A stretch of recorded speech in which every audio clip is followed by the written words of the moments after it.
Fases do mal de Parkinson. O mal de Parkinson ocorre em várias fases, mas nem todos os que são assombrados por esta doença passam por todas elas. Essa patologia costuma ter uma evolução lenta, que pode ser muito diferente de uma pessoa para outra.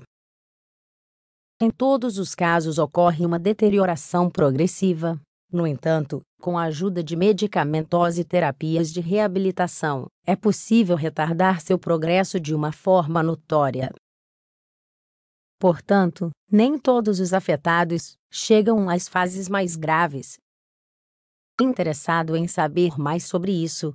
Continue lendo. O que é o mal de Parkinson? O mal de Parkinson é uma patologia do sistema nervoso que afeta o movimento. Esta é uma desordem degenerativa na qual as células cerebrais que produzem o hormônio dopamina param de fazê-lo. É considerada a doença neurodegenerativa mais comum depois do Alzheimer. Afeta homens e mulheres igualmente. A maioria são pacientes com mais de 50 anos. Seus sintomas aparecem gradualmente, e não há uma cura definitiva. Os tremores são o sintoma mais típico da doença, mas às vezes, em vez deles há rigidez, ou limitação de movimento. Há também prejuízos na postura e equilíbrio, lentidão nos movimentos e modificações na fala e na escrita.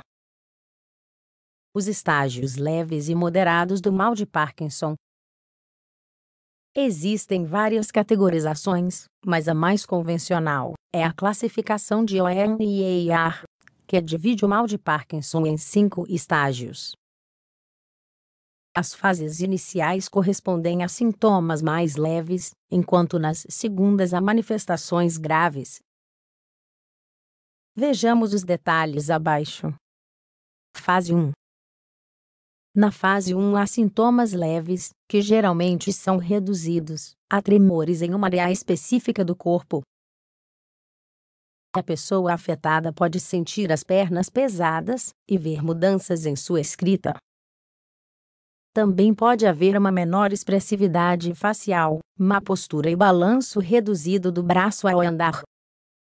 Se o tratamento começar nesta fase, os sintomas melhoram ao longo do processo e a pessoa afetada mantém sua autonomia. Fase 2.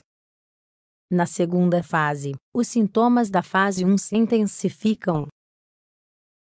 Tremores e rigidez aparecem em ambos os lados do corpo, embora a mudança possa ser mínima de um dos lados.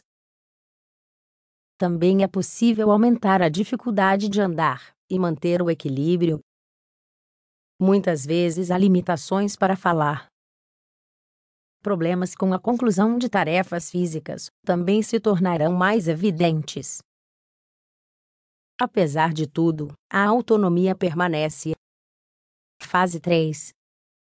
Os sintomas se tornam perceptíveis, especialmente porque a pessoa afetada terá grandes problemas para andar em linha reta. Os reflexos diminuem e há sérios problemas com o equilíbrio. Embora o paciente possa completar algumas tarefas diárias, muitas delas serão impossíveis de realizar. A autonomia é afetada. Nas fases 2 e 3, o medicamento começa a ser eficaz por menos tempo, levando a aumentos graduais das doses. Fases severas. As fases 4 e 5 são consideradas estágios graves do mal de Parkinson. Neste ponto, a autonomia é notoriamente comprometida, e os sintomas são evidentes. Fase 4. Na fase 4 os pacientes conseguem andar, mas com grandes limitações. Normalmente precisam usar um andador ou outro auxílio técnico. A rigidez e a lentidão nos movimentos se tornam muito visíveis. Durante esta fase os tremores podem desaparecer, mas a ciência não sabe as razões pelas quais isso acontece. Em vez disso, há uma maior rigidez. Uma pessoa na fase 4 não pode completar as suas tarefas diárias por conta própria e precisará de um cuidador. Fase 5. Quando a patologia evolui para esta fase, o paciente afetado não consegue andar ou ficar de pé sem perder o equilíbrio. Ele não pode cuidar de si mesmo e precisa de ajuda contínua.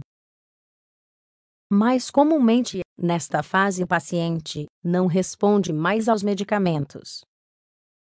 Isso requer tratamentos mais invasivos, como o duodopa, que é um medicamento administrado no intestino.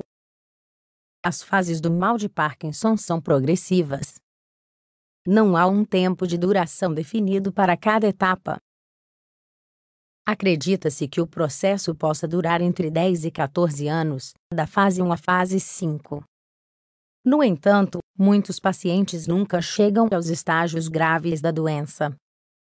Nos últimos anos, tratamentos cada vez mais eficazes têm sido desenvolvidos para casos graves. Estes incluem estimulação cerebral profunda, ultrassom focal e terapias com células-tronco,